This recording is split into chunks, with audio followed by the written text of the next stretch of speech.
बिस्मिल्लाहिर्रहमानिर्रहीम। अस्सलामु अलैकुम। कैसे हैं आप? This is lecture number 11। Let's start. So first we take a review of previous lecture. In last lecture we discussed measures of central tendency and we discussed geometric mean and then how to calculate geometric mean for ungrouped data, and then we discussed the merits and demerits of using geometric mean as a measure of central tendency. Then we discussed harmonic mean, which is also used as a measure of central tendency. So we discussed how to calculate geometric mean, harmonic mean for ungrouped data as well as for the grouped data.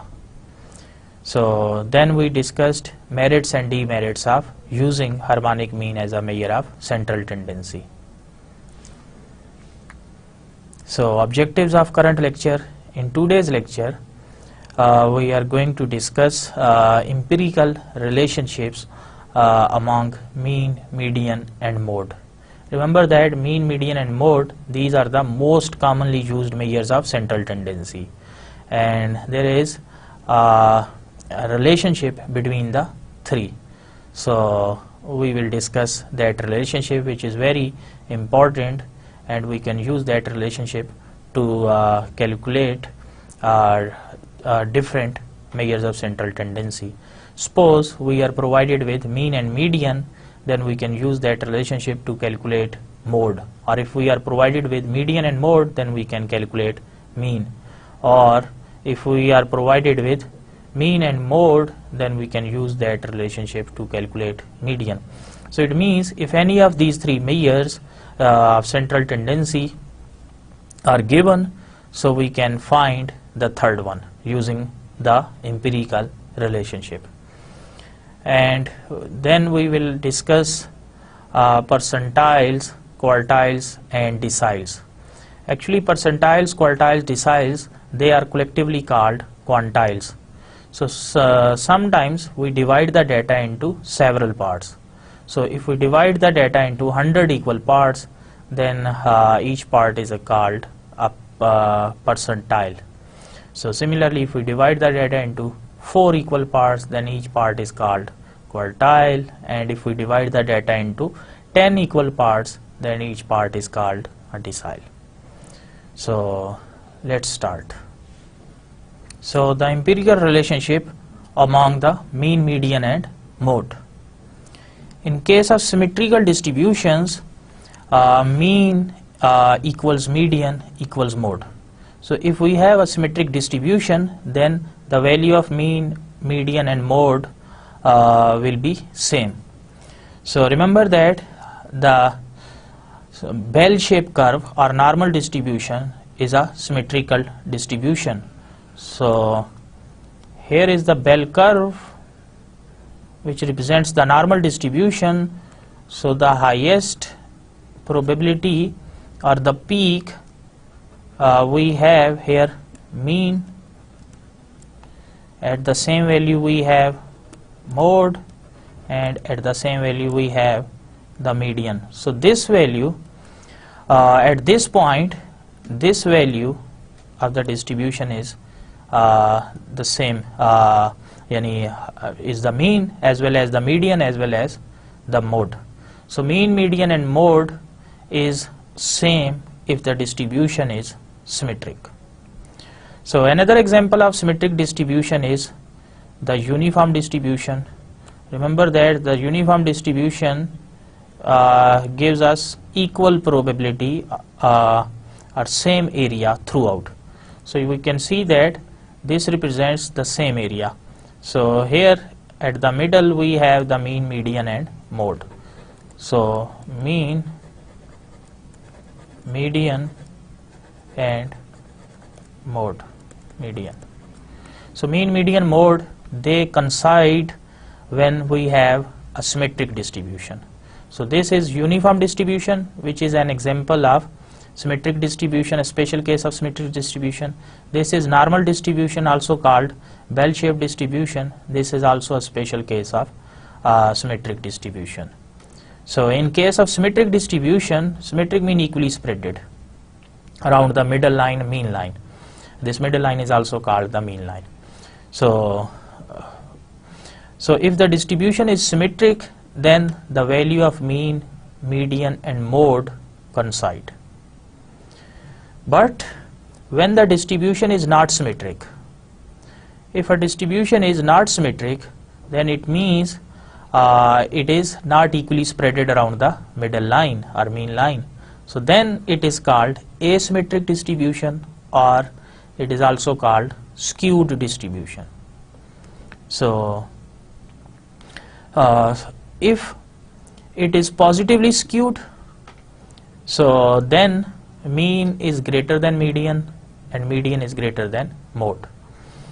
And if it is negatively skewed, then mean is less than median and which is less than mode. So for positively skewed distribution, we can draw it here. So positive mean, right tail is longer than the left tail. So here mean will be somewhat here. Here we will have median and here mode. So mean, median and mode. Remember that this value is largest as compared to other two. So mean is greater than median, whereas median is larger than the mode. This is mode. So, but if the distribution is negatively skewed, for negatively skewed, we have left tail longer than the right tail, and here this position is the highest probability or peak. This represents mode. Here in the middle we have median, and somewhat here we will have the mean. So in this case mean is less than median, which is less than mode. So for positively skewed, median lies in between mean and mode. So mean greater than median, which is greater than mode, so it means mean is also greater than mode. So median is the least value, whereas mean is the highest value. It means mean is taking the largest value among the three. Similarly here, in case of negatively skewed, mean less than median, less than mode, so mean is taking the least value as far as these three measures of central tendency are concerned, and mode is the largest value among the three.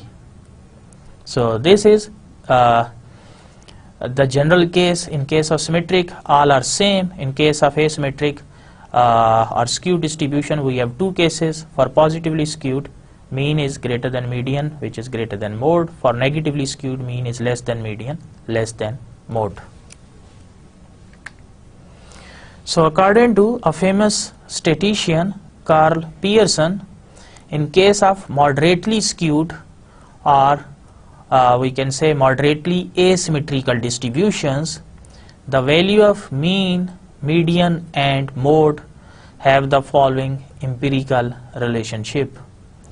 So according to this relationship, mode is equal to 3 times median minus 2 times mean. So this is the empirical relationship between the three measures of central tendency. So if the distribution is moderately skewed, so skewed to the right or moderately skewed to the left, so, or in other words we can say that it is moderately asymmetric, so then this relationship will hold, that mode is 3 times median minus 2 times mean. So we can simplify this relationship further in order to get an alternative form. So here we have the last term minus 2 times mean, so we can write it as minus 3 mean plus 1 times mean. So minus 3 plus 1, we get again this minus 2 times mean. So just writing this minus 2 means into in this form, minus 3 mean plus 1 times mean, and then shifting this 3 mean and 3 median term to left hand side. So here we have minus sign with 3 mean. So shift it to left hand side, we get plus 3 mean, and then here we have plus 3 median. Shift it to left hand side, we get minus 3 median, and on right hand side we are left with only this mean. So shift this mode from left hand side to right hand side.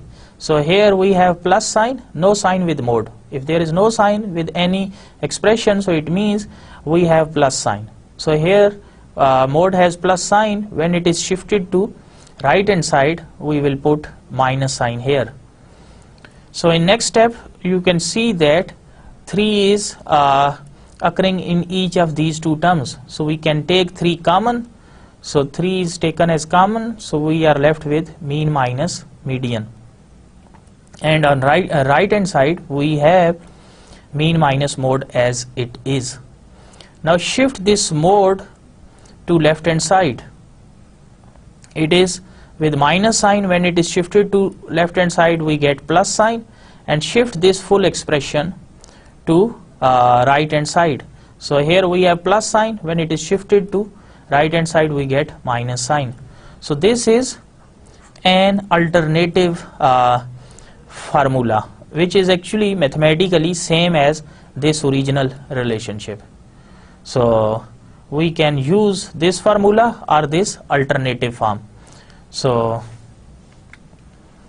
simplifying it further, from this relationship we can derive mean minus mode equals 3 times median. Actually, just from this step write this expression. So mean minus mode here and 3 times mean minus median. So we get an alternative expression. So similarly we can also write it from this side, that just shift this 3 to this left hand side. So from this we can see that 3 is being multiplied with mean minus median. So when it is shifted from this side to left hand side, so mean minus mode will be divided by this number 3, or from here we can write 1 by 3 times mean minus mode. So on right hand side we are left with only mean minus mode median. So just shift this 3 to left hand side, we get 1 by 3, or just writing this thing in reverse form. So mean minus median is equal to 1 by 3 times mean minus mode. So these are the 3 forms of the same relationship, or we can say that from this actual relationship, actual main equation, we have derived the 2 alternative versions. So these alternative versions are usually used in order to solve different types of questions. So mathematically all the 3 versions, they lead to same result, or they are the same. So let us consider an example. So given the median 20.6 and the mode 26, so question is calculate or find the mean. So we have the empirical relationship that mode is equal to 3 times median minus 2 times mean. So here we can write it as just shift this minus 2 times mean to left hand side. So it will be plus 2 times mean, and on right hand side we are left with 3 median, and then shift this mode from left hand side to right hand side. So put a minus sign. So 3 median minus mode, this is equal to 2 times mean. But since we have to calculate only mean, so shift this 2 which is being multiplied with mean to right hand side. So it means this right hand side will be multiplied with 1 over 2.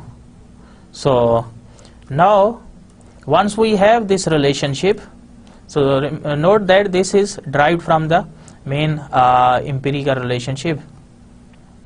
So once we have this relationship, just replace the values of median and mode. So median is 20.6, so just replace by its value, and then mode is 26, so replace mode by its value. So 3 into 20.6 we get 61.8 minus 26 as it is. So 61.8 minus 26 we get 35.8, divided by 2 we get 17.9. So we can see that by using this relationship we can calculate arithmetic mean if the information about the median and mode is provided. So this formula, the empirical relationship, is very useful in calculating the third measure of central tendency when any other two measures are given. So let us consider another example. So in a moderately skewed distribution, if the value of the mean is 5 and the median is 6, determine the value of mode. So here, given that mean is 5 and median is 6, so in order to calculate mode, we can directly use the main empirical relationship. So mode is 3 times median minus 2 times mean. So median is given as 6, so 3 times 6, and mean is 5, so 2 times 5. 3, 6, 18, 2, 5, 10, 18 minus 10 we get 8. So mode is 8.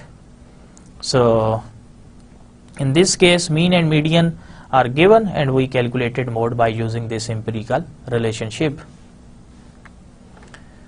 So now question arises that does the relation, this relation that mode is 3 times median minus 2 times mean always hold, or whether there are certain situations in which this relationship it does not hold.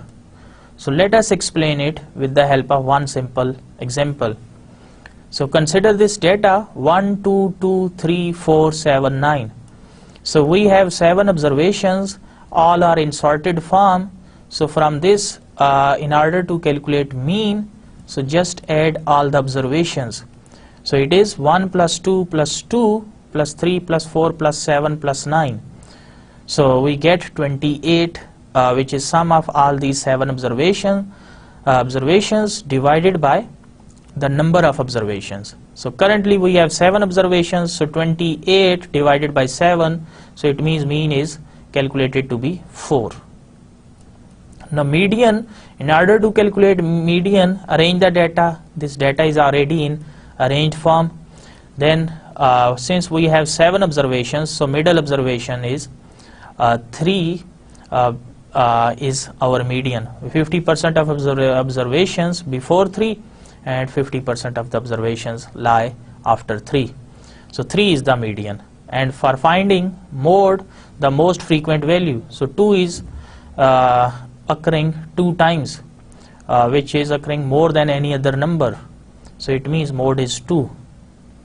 So I have calculated these 3 numbers, mean, median, mode, 3 measures of central tendency for this data. So now the relationship is mode is equal to 3 times median minus 2 times mean. So let us calculate the right hand side. So on right hand side we have 3 times median minus 2 times mean. So right hand side is 3 median minus 2 means. So just replace the value of median and mean. So 3 times median, which is 3 times 3, minus 2 times mean, mean is 4, so 2 times 4. So 3, 3 the 9, minus 2, 4, 8. So it means 9 minus 8, we get 1. So according to this formula, mode is what? It is 1. But actually, according to our main calculation, mode should be 2. So this 1 is different from 2. So it means by using this formula, the calculated value of mode is wrong. So which is not matching with the actual mode which is obtained from this data. So now the question arises, does the relation mean minus 3 times median minus 2 times mean always hold? So no, in this case this relationship does not hold. So now question arises, what is the main reason?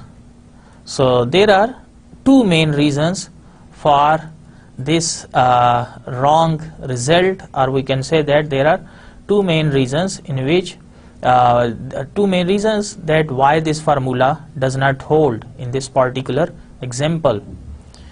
So firstly, this formula is an approximate, it is not an exact formula. So therefore real results may differ from the results obtained using this formula, and this is what happened in our case, that according to formula the mode should be 1, but according to real data the mode is 2. So where 1 and 2 both are giving us different value of mode. So one reason is that the formula is only an approximate, it is not an exact relationship. So the real results, they may differ from the results which are obtained using this formula.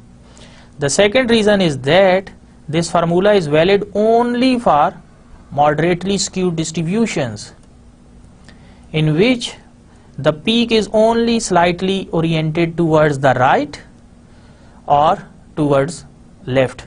So if the peak is slightly oriented towards right or left, so we have actually two types of distribution, the right skewed or the left skewed. So right skewed distribution mean right tail is longer than the left tail.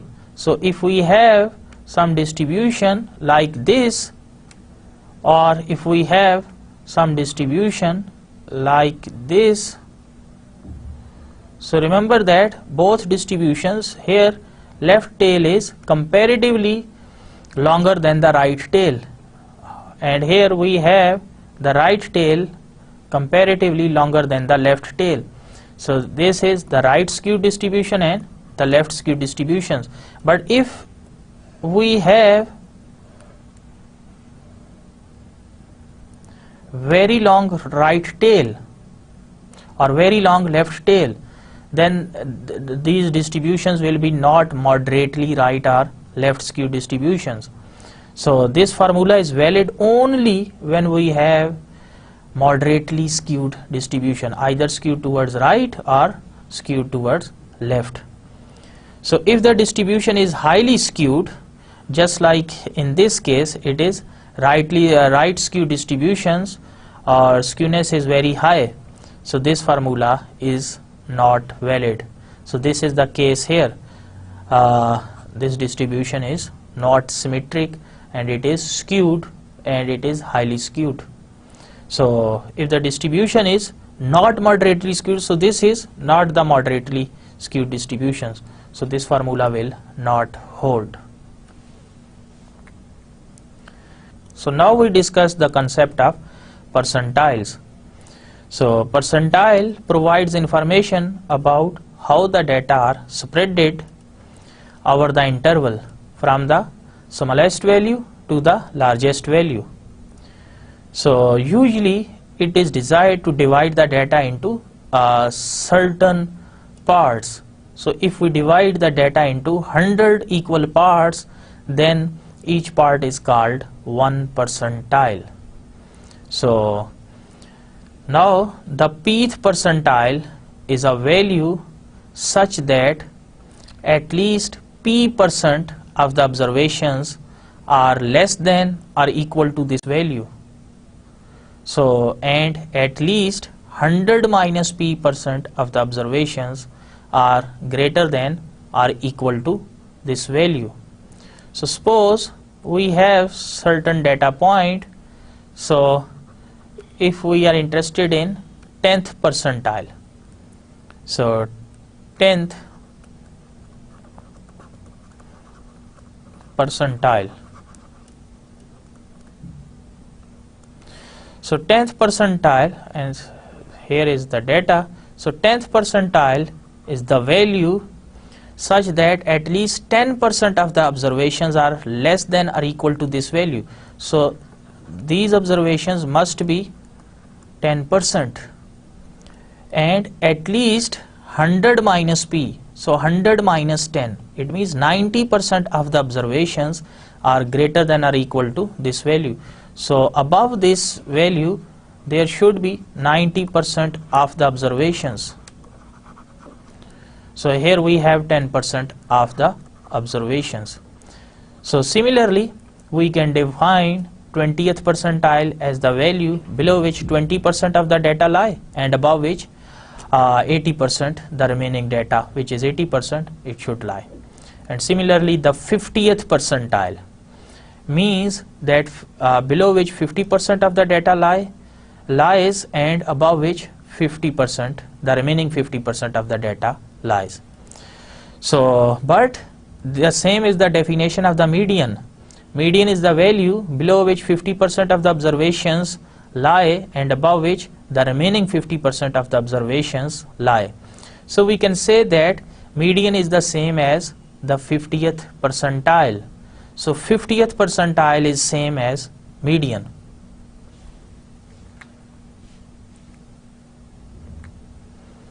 So question is, what is the importance of percentiles?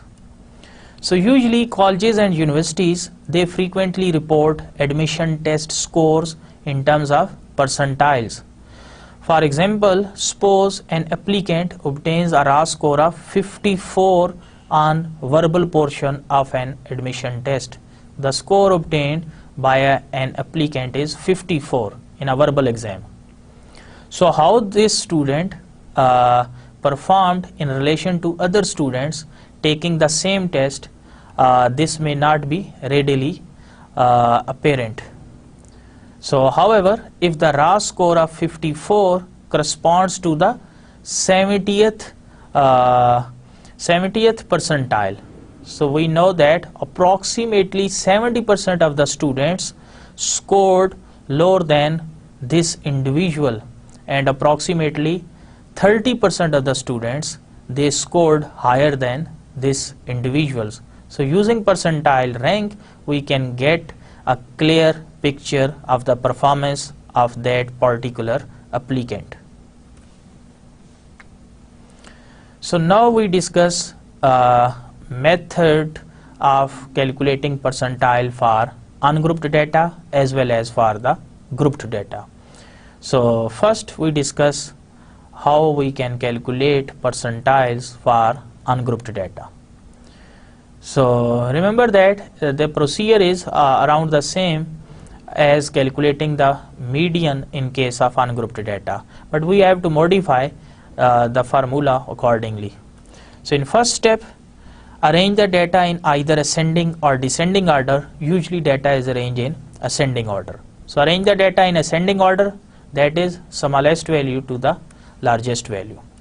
And then in the next step, compute an index I, which is p over 100 times n, where p is the percentile of interest, the required percentile, and n is the total number of observations in the data.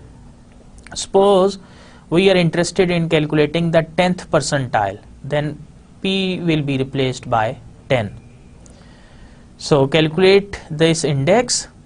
So then if I, this index value of index, is not an integer, then round up, and the next integer greater than I denotes the position of the pth percentile. But if I is an integer, then pth percentile is the average of the values in the position I and I plus 1. So let us consider an example in order to explain it. Suppose we have data on monthly starting salaries for a sample of 12 business school graduates. So here in the first column we have the serial number, graduate 1, 2, 3 up to 6, and 7, 8, 9 up to 12. And in the next column we have their monthly starting salary in dollar. So first student, he is getting $3450 salary. So $3,450. And similarly second 3,550, and last one is getting $3,480.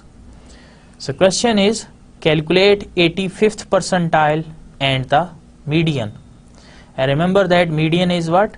It is the 50th percentile. So since this data is not in grouped form, so we will use the ungrouped ungrouped formula to calculate percentile. So first we provide the solution to problem of finding 85th percentile. So first step is arrange the data in ascending order. So here is the arranged data which is arranged from low value to the high value.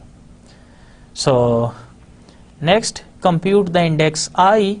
So remember that this index I is P over 100 times N. Now P is the required percentile, N is the total number of observations. In this case, since we are interested in finding the 85th percentile, so just replace this P by 85 divided by 100 times N, where N is 12. So if you simplify this expression, so 85 over 100 is 0.85 multiplied with 12, we get 10.2. So this is the index value, I is 10.2. Now because I is not an integer, so round it up. So and the next integer, which is 11, will give us the position of 85th percentile. So next integer greater than 10.2 is 11, so it means the position of 85th percentile is the 11th position. So here we have 12 numbers, so here is the number at 11th position. So returning to the data, we see that 85th percentile is the data value in the 11th position, or this value 3730. So 3730 is 85th percentile. So similarly we can calculate the 50th percentile, which is the median. So data is already in a range form from lower value to higher value. Now calculate this index, which is P over 100 times N. So now this P is the required percentile, which is 50 in our case. So 50 over 100 times 12. So 50 over 100, it is 1 by 2. So 1 by 2 or 0.5 times 12. So the result is 6. So it means the value of index is 6. So now in this case, I is 6, which is an integer. So 50th percentile is the average of the values in position I and in position I plus 1. That is position 6 and 6 plus 1. That is the position number 6 and 7. So from this data, at position 6 we have number, this is position 1, 2, 3, 4, 5, 6. At 6 we have this number, and at position 7 we have the second number. So 3490 and 3520. So this 50th percentile or median is the average of these two numbers. So hence the 50th percentile is same as median. This is average of these two numbers. So just add these two numbers and divide the sum by 2. So we get 3505. So this is the median or 50th percentile. Similarly, we can calculate any percentile value by using the same procedure. So this is how to calculate percentiles for the ungrouped data. Next we discuss quartiles. It is often desirable to divide the data into 4 parts, with each part containing approximately 1/4 or 25% of the observations. The division points are referred to as quartiles, and they are defined as Q1, which is used to denote first quartile, or it is also called 25th percentile. Q2, which is second quartile or the 50th percentile, and which is also the median. Q3 is the third quartile or 75th percentile.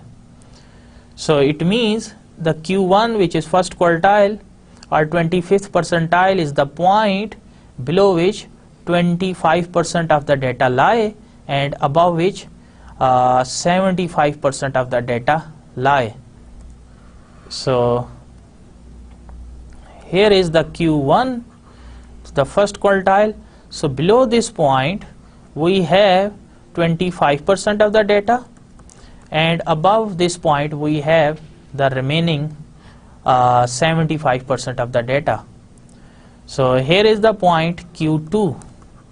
So below Q2 we have 50% of the data, and above Q2 we have same 50% of the data.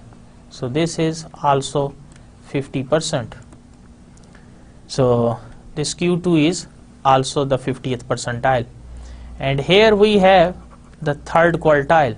So it means below this third quartile, since this is 75th percentile, so below this we have 75% of the data, and above this point we have remaining 25% of the data.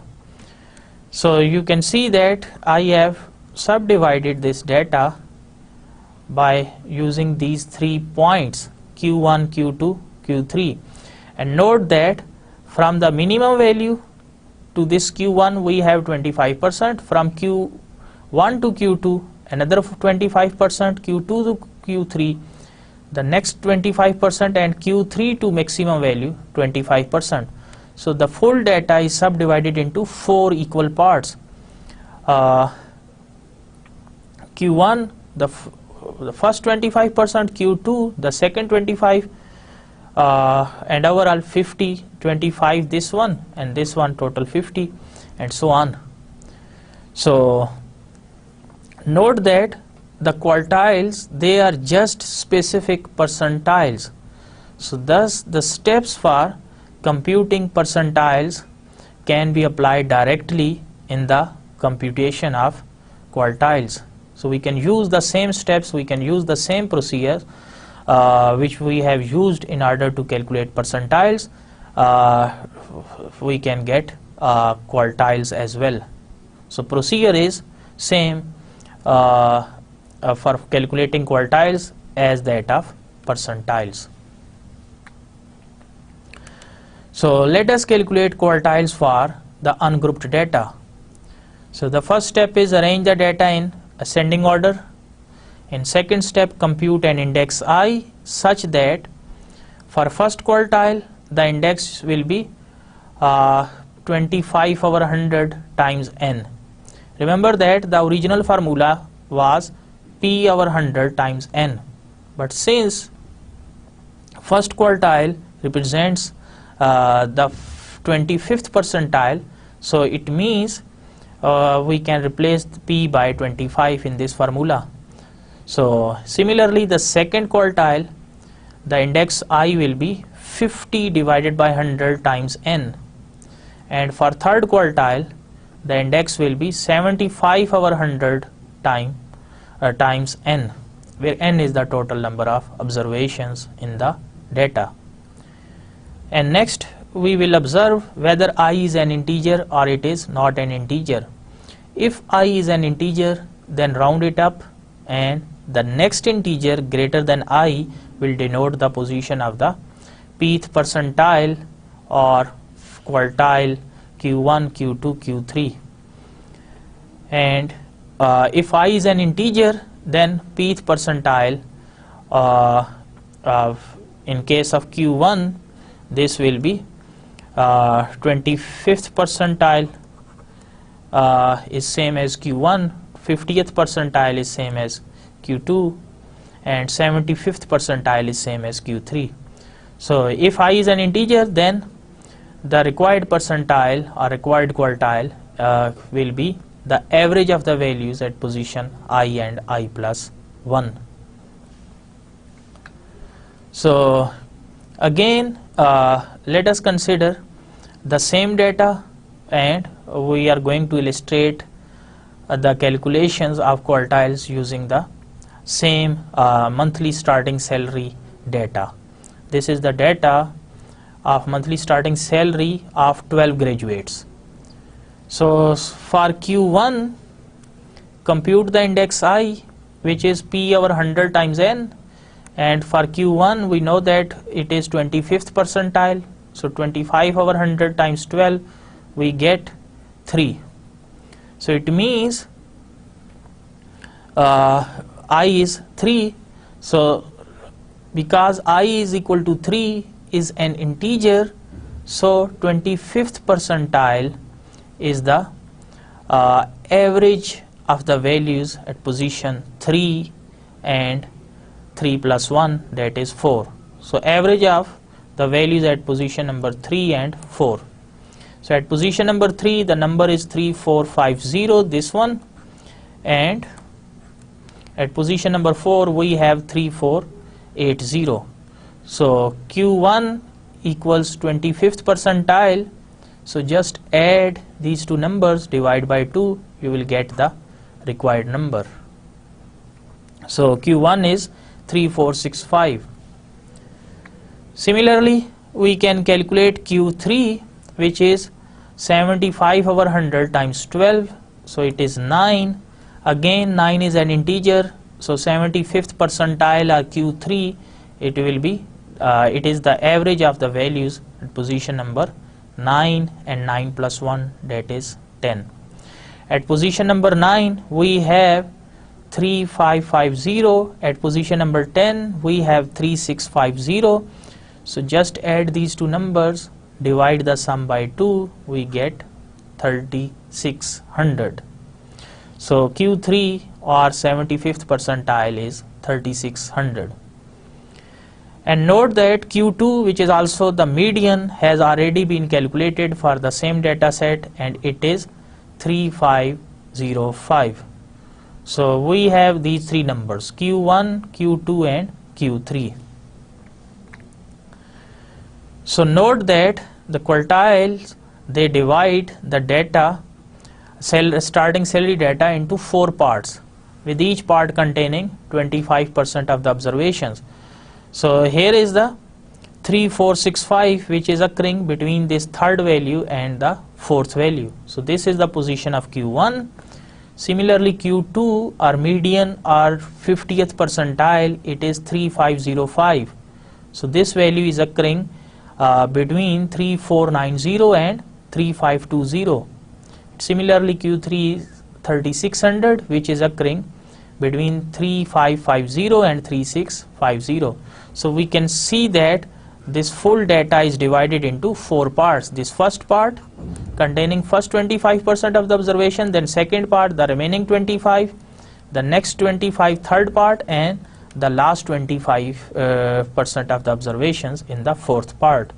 So this is how these quartiles they are used to divide data into 4 equal parts.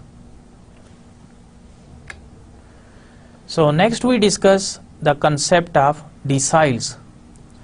It is often desirable to divide the data into 10 parts instead of 4. So with each part containing approximately 1/10 or 10% of the observations. So instead of dividing the data into 4 parts, in some cases it is required to divide the data into 10 parts. So the division points are referred to as deciles, which are denoted by D1, D2, so on, D9, and defined as D1 is the first decile, or it is also called 10th percentile. Similarly, D2 is the second decile or 20th percentile, D3 third decile, 30th percentile, D4 fourth decile, 40th percentile, and D5 is the fifth decile, 50th percentile, or the median. D6 is the 6th decile or 60th percentile. Similarly, D9 is the 9th decile and or 90th percentile. Note that deciles, like quartiles, are just specific percentiles. So thus the steps for computing percentiles, they can be applied directly in the computation of deciles. So we can use the same method in order to calculate deciles. So deciles for ungrouped data. So again, arrange the data from smallest to largest and then compute and index I. So in this case, for first decile D1, compute I is equal to 10 over 100, so times n. So 10 over 100 times n, or we can write it as 1 over 10 times n. Similarly, for second decile, I is 20 over 100 times n, or 2 over 10 times n, and so on. For ninth decile, the I will be 90 over 100 times n, or 9 over 10 times n, where n is the total number of observations.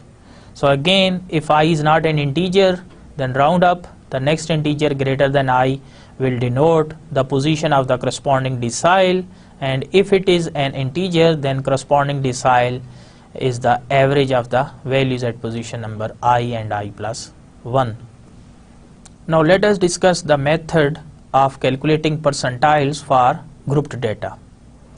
We already know the formula for calculating median in case of grouped data. Median equals L plus H over F into n by 2 minus C, where L is the lower class boundary of the median class, F is the frequency of the median class, n is equal to summation F, which represents the total frequency, and C is the cumulative frequency preceding the median class, where H is the width of class interval. So replacing n by 2 with p over 100 times n in this formula. So here, if we replace this n by 2 with p over 100 times n, where p is the required percentile, so we can get the formula for the pth percentile for grouped data. Why? Because note that here p over 100 times n, so if we replace p by 50 in order to get 50th percentile, or in order to get median, because median is same as 50th percentile. So in order to calculate median, this p is 50 or 50th percentile. So simplifying it, we get what? It is 1 by 2. So 1 by 2 times n, or in case of median, this is written as n by 2. So that's why we have used this n by 2 here in this formula while calculating median previously.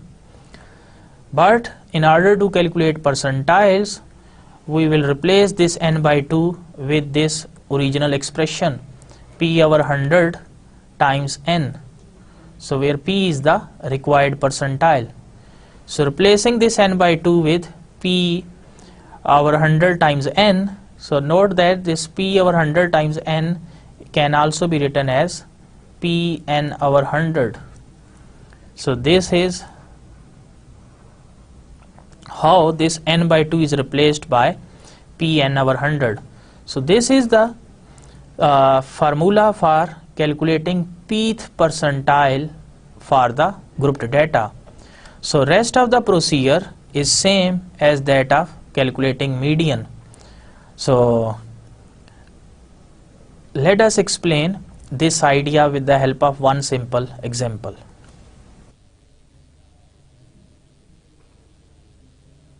So let us discuss the example.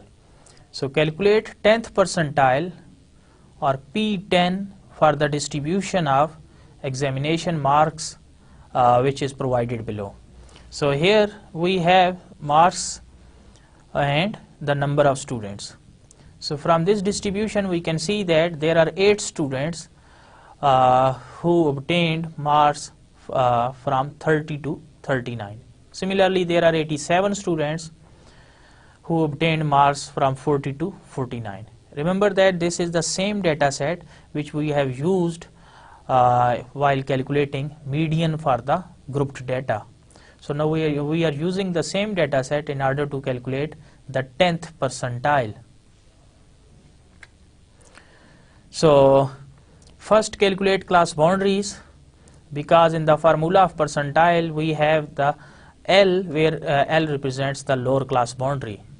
So remember that the class boundaries are usually constructed by taking the difference of lower limit of second class and the upper limit of first class. So that is 40 minus 39, which is 1, and then divide this result by 2. So 1 divided by 2 we get 0.5. So subtract 0.5 from each of the lower class limits and add 0.5 to each of the upper class limits. So subtracting 0.5 from 30 we get 29.5, and adding 0.5 to 39 we get 39.5. And similarly, repeating this procedure, we can get class boundaries for all the classes. So subtracting 0.5 from 40 we get 39.5, and adding 0.5 to 49 we get 49.5, and so on. So once we have the class boundaries, so next step is to find the cumulative frequencies. So in order to calculate cumulative frequency, construct a new column. So here is the new column CF for cumulative frequency. So write first frequency as it is. So 8 here, write it as it is. Next add this 87 to this 8. So 87 plus 8. So if you add this 87 to 8 we get 95. So then add 190 to 95. So 190 plus 95, and repeat the same procedure in order to get cumulative frequencies. So here is the cumulative frequencies. So 8 plus 87 we get 95, 95 plus 190 we get 285, 285 plus 304 we get 589, and so on. So once we have the formula, so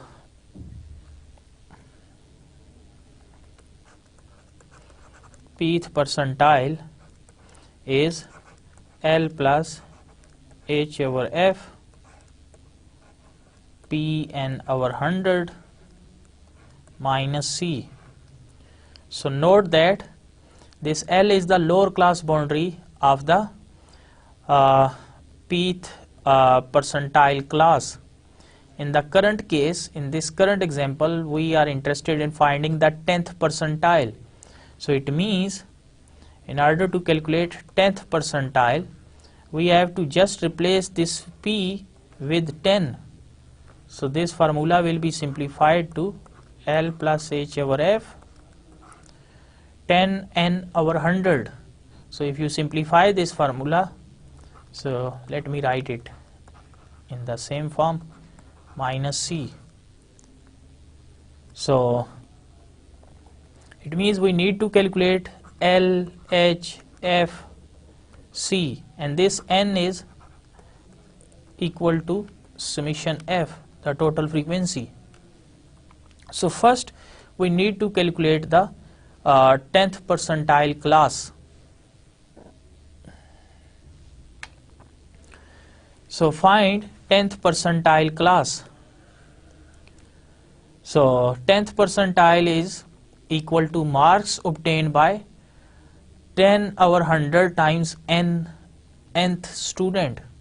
So 10 over 100 is 1 over 10 times n. So 10 over 100 is what? It is 1 over 10 times nth student. So 1 over 10 times nth, 1 over 10 times n. So n is the total frequency. So if we add all the entries in this frequency column, 8 plus 87 plus 190, we get summation f or n, which is 905. So 905 divided by this 10, you will get 90.5th student. So this is the position of the 10th percentile. Now we have to locate 90.5 in the cumulative frequency column. So here in this cumulative frequency column, locate where 90.5 is occurring. So as far as this first frequency is concerned, it is 8, which is less than 90.5. So it means 90.5 is not occurring in this class, and it is occurring, it may occur in any of the higher classes. Look at the second cumulative frequency. It is 95. So 95 mean this 90.5 is it is covering this 90.5, or 90.5 is occurring within this range. So we can say that this full class is our 10th percentile class. So this is our 10th percentile class, and in this case it is 10th percentile class instead of median class. So in next step, find L, H, F and C. Remember that H is the size or width of class interval, so which can be obtained by taking the difference of any two consecutive lower limits, or any two difference of any two consecutive lower limits or any two consecutive upper limits. So 49 minus 39, we get 10, or 49.5 minus 39.5, we get 10. So H is 10. So we need to calculate L. The definition of L is that it is lower class boundary of the 10th percentile class. So lower class boundary is 39.5. So L is 39.5. F is the frequency of the 10th percentile class. So 87 is the frequency. So F is 87, and the definition of C is cumulative frequency preceding the 10th percentile class. So this is 10th percentile class, so preceding mean before that. So the cumulative frequency column, the 8 is our C. So C is equal to 8. So now in this formula we have all the entries in hand, so just replace them by their appropriate value.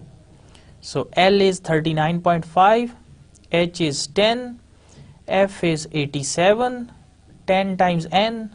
So 10 times N, N is total frequency, which is 905, sum of frequencies.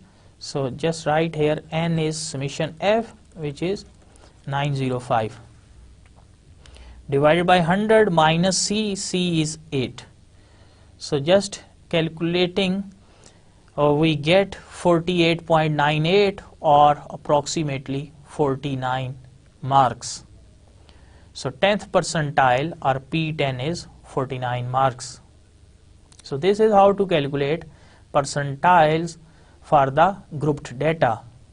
So instead of calculating 10th percentile, if we want to calculate 20th percentile, 30th, 40th, 35th or any other percentile, we can use the same procedure. So now quartiles for grouped data. So for quartile, we know that Q1 is the same as 25th percentile, so it is L plus H over F and into 25N divided by 100 minus C. Q2 is the second quartile, which is same as 50th percentile, which is L plus H over F times 50N over 100 minus C. or this is also called the median.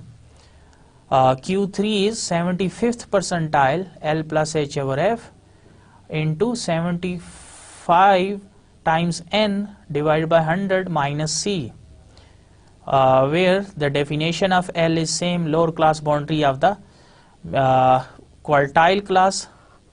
In case of Q1 it will be Q1 class, in case of Q2 it will be the lower class boundary of second quartile, Q2 class or second quartile class. So similarly here corresponding quartile class. So rest of the procedure is same as that of calculating percentile. So you can use the same data set which I have used in order to calculate 10th percentile, and you can calculate 25th percentile, which is Q1, and calculate Q2 and calculate Q3 on your own. Similarly, we can calculate deciles as well. D1 is same as 10th percentile. So it is 10 times N over 100. For D2, which is this is actually D5. D5 is same as 50th percentile, or we have to replace this by 50 times N over 100, which is same as median, and D9 is the 90th percentile. And here we will have the corresponding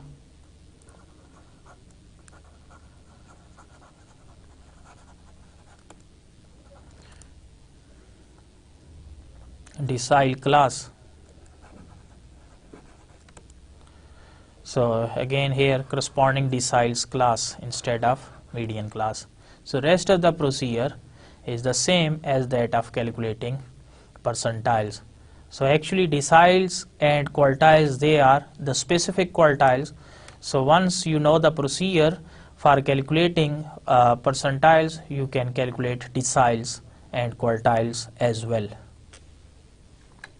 So one last note is that quartiles, deciles, percentiles, they are usually used to divide the data into specific parts.